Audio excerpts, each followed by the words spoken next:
O retrato de Dorian Gray, capítulo 20. Era uma noite linda, morna tanto que jogou o paletó no braço e nem vestiu o cachecol de seda no pescoço. Caminhava para casa, fumava um cigarro e 2 jovens em traje noturno passaram por ele. Esse aí é Dorian Gray. Dorian lembrou-se de como costumava regozijar-se quando era apontado, olhado ou comentado. Agora, porém, estava cansado de ouvir o próprio nome. Parte do encanto da cidadezinha que hoje frequentava com tanta assiduidade estava no fato de não o conhecerem por lá. Muitas vezes disse à moça que atraíra a amá-lo que era pobre e ela acreditara. Uma vez chegou a dizer-lhe que era perverso. Ela rira dele e respondera que as pessoas perversas eram sempre muito velhas ou muito feias. Que risada! Parecia o canto de um tordo. E como era bonita naqueles vestidos de algodão, naqueles chapéus imensos. Ela nada sabia, mas tudo possuía que ele perdera. Ao chegar em casa, encontrou o criado à espera. Mandou que fosse dormir e, na biblioteca, atirou-se no sofá e pôs-se a pensar em algumas coisas que Lord Henry o dissera. Seria mesmo possível alguém não mudar nunca? Que saudade irrefreada sentia da pureza imaculada da meninice alvirrósea, como Lord Henry a chamara um dia. Ele sabia que se havia poluído, que com corrupção havia abarrotado a mente e com horror a fantasia, que fora péssima influência para outras pessoas e muito se alegrava em sê-lo. E de todas as vidas que se cruzaram com a sua, envergonhara precisamente a mais justa, a mais promissora. Haveria como reparar tudo isso? Será que não haveria qualquer esperança para ele? Ah, que momento monstruoso aquele, de orgulho e paixão, em que pedira ao retrato suportar-lhe o fardo dos dias para que ele mantivesse o esplendor puro da juventude eterna, e que fora a causa de seu fracasso. Para ele teria sido melhor se cada pecado tivesse acarretado a respectiva pena, correta, rápida, concomitante. Em todo castigo há purificação. Em vez de perdoai os nossos pecados, afastai nossas iniquidades, deveria ser a prece do homem a um Deus mais justo. O espelho de cinzelado curioso com que Lord Henry o presenteara havia tantos anos repousava em cima da mesa, e os cupidos, com membros alvos, riam a grande, como nos velhos tempos. Dorian levantou-o como fizera naquela noite de horror ao reparar, pela primeira vez, a mudança no quadro fatal, e com lágrimas espontâneas no canto dos olhos, olhou-se no reflexo lustroso. Um dia, alguém que muito o amava, escrevera para ele uma carta tresloucada que terminava com as seguintes palavras idólatras. O mundo mudou, pois de marfim e ouro você se formou. As curvas dos seus lábios reescrevem a história. As frases voltavam-lhe à lembrança, e Dorian as repetia mais e mais consigo mesmo. Depois, abominou a própria beleza. Atirou o espelho no chão e, com o salto, estilhaçou-o em lascas prateadas. A beleza o arruinara. A beleza e a juventude por que tanto suplicara. Contudo, a depender dessas 2 coisas, a vida ter-lhe-ia sido livre de mácula, pois a beleza não fora senão uma máscara e a juventude uma zombaria. O que era a juventude, na melhor das hipóteses? Uma época de tempos verdes, imaturos, de tempos de estados de espírito superficiais, de pensamentos doentios. Por que vestir a indumentária da juventude? Ele o estragara. Melhor não pensar no passado. Nada o alteraria. Tinha que pensar, isso sim, em si mesmo, no próprio futuro. James Vane escondia-se num túmulo sem nome, no pátio da igreja de Selby. Alan Campbell, com um tiro, suicidara-se uma noite no laboratório, sem revelar o segredo que fora forçado a conhecer. E toda a comoção, por assim dizer, que envolvia o desaparecimento de Basil Hallward logo passaria. E já esvaecia. Quanto a isso, estava em segurança absoluta. E nem era tampouco a morte de Basil Hallward que mais lhe pesava na cabeça. O que mais o preocupava era a morte em vida da própria alma. Fora Basil quem pintara o retrato que lhe arruinara a vida, e por isso não poderia perdoá-lo, pois fora o retrato o responsável por tudo. Basil dissera coisas insuportáveis e, mesmo assim, ele as suportara com paciência. O assassinato fora uma simples loucura de momento, e quanto a Alan Campbell, suicidara-se por ato próprio, optara pelo suicídio. Ele não tinha nada com isso. Uma nova vida. Era isso o que queria. Era por isso que ele ansiava e, com certeza, já a havia começado. De um jeito ou de outro, já poupara uma coisinha inocente. Jamais, novamente, tentaria seduzir a inocência.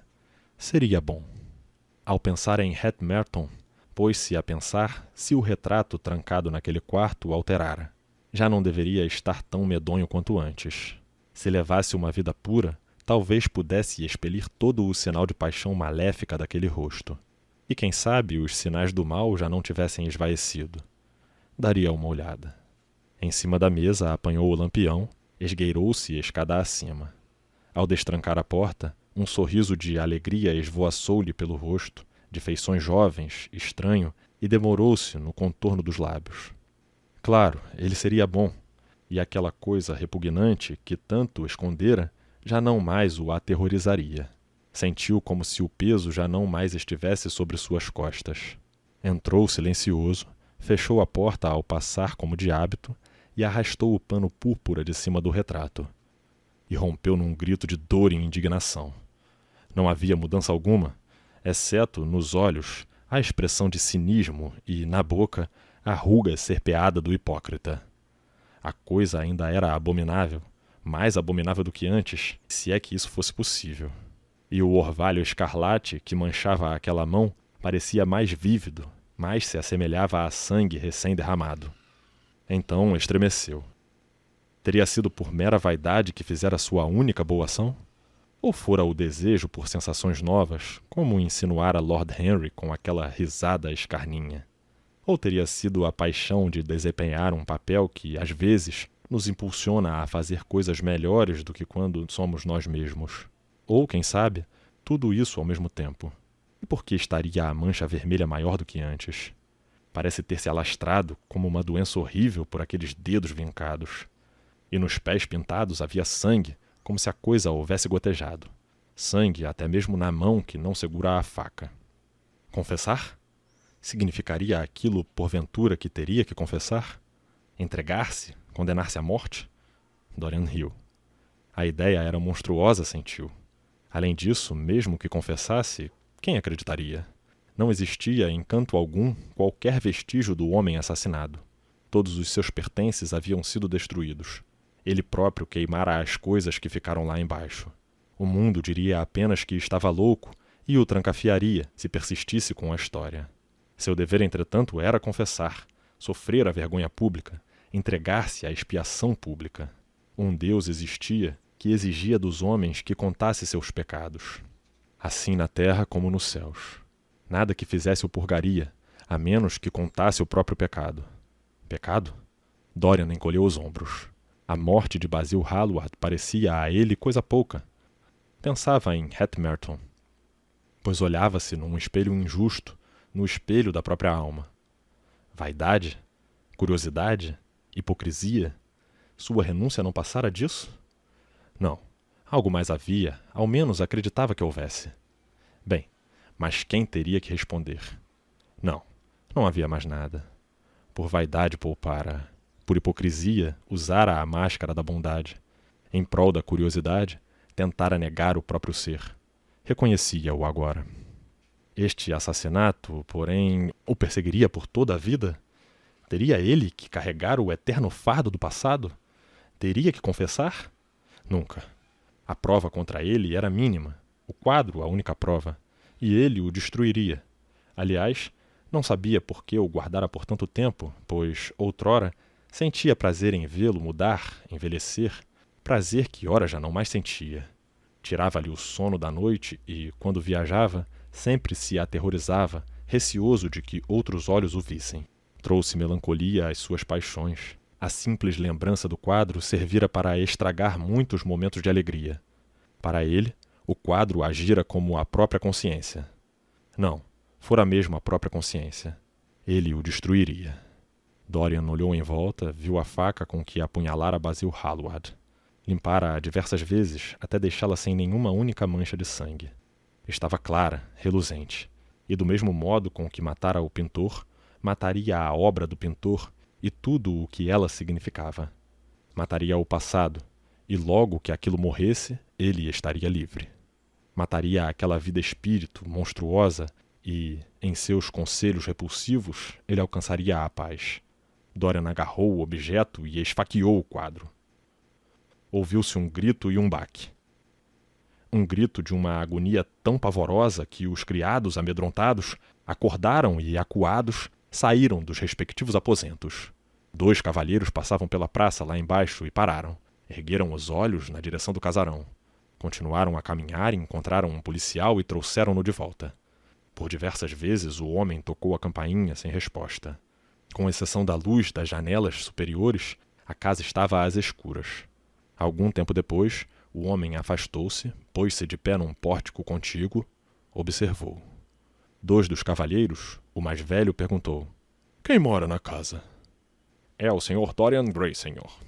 Os 2 entreolharam-se, afastaram-se, sorriram escarninhos. Um deles era o tio de Sir Henry Ashton. No interior, na parte da casa destinada aos criados, os domésticos, parcialmente vestidos, conversavam uns com os outros em cochichos surdos. A velha senhora Leaf chorava, comprimia as mãos. Francis estava pálido como a morte. Passado um quarto de hora mais ou menos, Francis chamou o cocheiro e um dos serventes. Subiram devagar. Bateram sem resposta. Gritaram, tudo quieto. Por fim, depois de tentarem em vão forçar a porta, subiram ao telhado, pularam para a sacada. As janelas cederam com facilidade. Os trincos estavam velhos. Ao entrarem, encontraram pendurado na parede um retrato esplêndido. O patrão, tal como estava na última vez em que o viram. Era toda a maravilha daquela juventude e beleza singulares. No chão, deitado de fraque, um homem morto com uma faca no coração, encarquilhado, enrugado, horrendo de fisionomia.